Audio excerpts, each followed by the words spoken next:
Muistatko mut? Soita poliisi.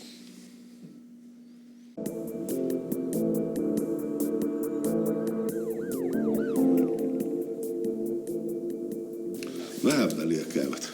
Olen sanonut, että ei ole tänne mitään asiaa, kun pitävät sellaista älämöllä, että asiakkaat kaikko. Ja selkänsä kääntää, niin varastavat. Mitä ne on varastanut? No ei nyt varastanut, mutta varastaisi, jos ehtis. Ne tulevat tänne koettamaan. Oikein yrittävät ärsyttää. Eli ne ei ole tehnyt mitään? No se yksi tyyppi uhos tappaa mut. Se on laiton uhkaus. Eikö se mukaan ole poliisiasia? Tunnetko sä nämä nuoret? Miksi ne on valinnut just sut silmätikukseen? Ei mitään hajua.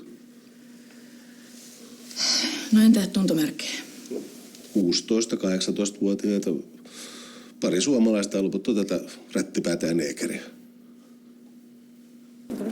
Mä kävin eilen pelaamassa mun pikkuveljen kanssa hedelmän peliä siellä, kun se äijä heitti meidät pihalle. Ihan ilman syytä vai? Mikä sen käden sun veli on? 13. Ei sit saa pelaa. Joo, mut se äijä alkoi huutaa kaikkea, että me varastetaan ja rupes nimittelee, tiiät sä. Miten se nimitteli? No ei sen väliin, mä hoidan se ite. No et sä sitä kyllä itse hoida. Sä voit tehdä siitä rikosilmoituksessa nimitteli sua. Te ette enää mene sinne. Te ootte kiusannut häntä ihan tarpeeksi. Joo, mutta ei me tehty mitään. Ihan sama mitä teitte, mutta sä oot fiksun oloinen kaveri. Varmaan keksit jotain muutakin tekemistä, tai järkevää, eiks niin? Joo. No niin, hyvää päivän jatkoa. Maikki, onko puhelinta mukana? Mitä nyt? Sun pitäisi soittaa. Kyse on sun pojastasi ja asia on kuulemma kiireellinen.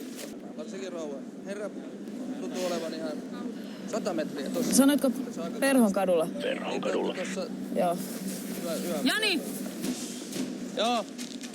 No niin, muistetaan sitä.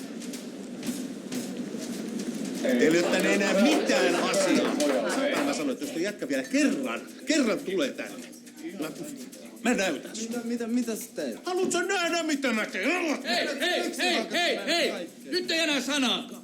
Sinä pistät sen mailan pois. Ja te, jos ette halua putkaa, niin tuutte tuohon pihalle mun kanssa. Sedalla on vähän asiaa. Se kanssa. No, mitä muuta mä voin tuolla sitä elukoitten kanssa? Farah Abdul Rahman. Okei, nyt mulla on sun nimi. Mä en tiedä mikä tää leikki on, mutta se saa luvan loppuun. Nyt te ette enää mene tonne. Et sä voi sitä kieltää. Suomi on vapaa maa. Mitä sä oikein haluut siitä? Vähän kunnioitusta, tiedät sä. Okei. Noinko sä luulet sitä saavassa? No ihan sama. Sä nyt muuteskaan et tajuu. No ehkä en taju. Mä toivon, että sä tajuut tän. Mä oon juossut sun takia nyt 2. Luota muuhun, sä et halua tavata mua 3. kertaa. Okei?